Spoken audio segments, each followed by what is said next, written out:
Is CERN actually opening portals from a different dimension to our reality?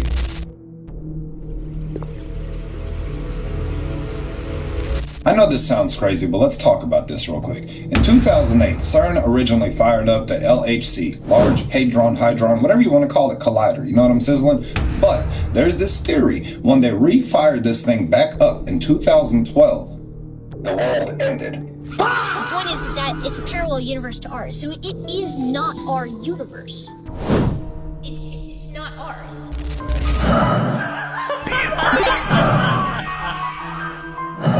So if the world ended, how are we all still here? Allegedly, in 2008, CERN fired up the Hadron Collider. With that, they accidentally created a small black hole. Now, there is stories about this on the internet. There's different articles you can find, all kinds of different sources that talk about CERN creating a miniature sun, a miniature black hole, but that's all you get. That's pretty much it. There's nothing else to find. There's nowhere else to search. Following a recent failed experiment, we deeply apologize for the destruction of 5 parallel universes. Fabiola Gianotti. So a child prodigy actually came up with this theory, and it does make sense since our visible universe is not spinning in the same direction. We're supposed to be going in a petrograde. Instead, the entire universe is actually going in a petrograde. We, however, are in a retrograde. So, if this one was eliminated, all the energy from this universe created or transferred a universe that was right next to us. Doesn't sound convincing enough? Well, let's look at this thing. The Berenstain Bears. Now it's Berenstain Bears. Kit Kat. Y'all remember the Dash? Now it's just Kit Kat. These are mandala effects. I know a lot of people are going to be like, oh, mandala effects, I'm out of here, screw this video, right? But look, think about it. Before that, did these effects actually exist? No. I am your father.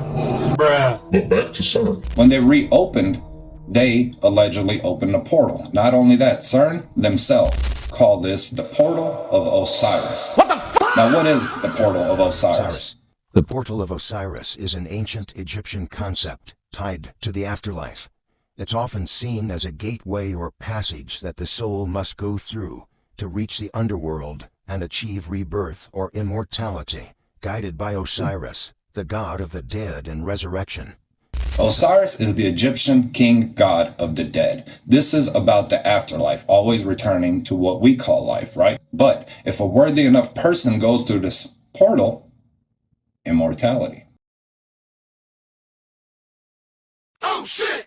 Now, this isn't some new technology. This is forgotten. This is lost technology. So originally, CERN is supposed to, allegedly, CERN is looking for a God particle. Well, they already found the God particle. That's the Higgins particle. How do we know they found it? Because Professor Higgins named it after himself. Also, they're trying to look for and or store dark matter. Well, what is dark matter? Dark matter is literally a band-aid that we use to explain gravity. Because all we know that it's there, but we don't know how it functions. What we do now and in the next few years will profoundly affect the next few thousand years.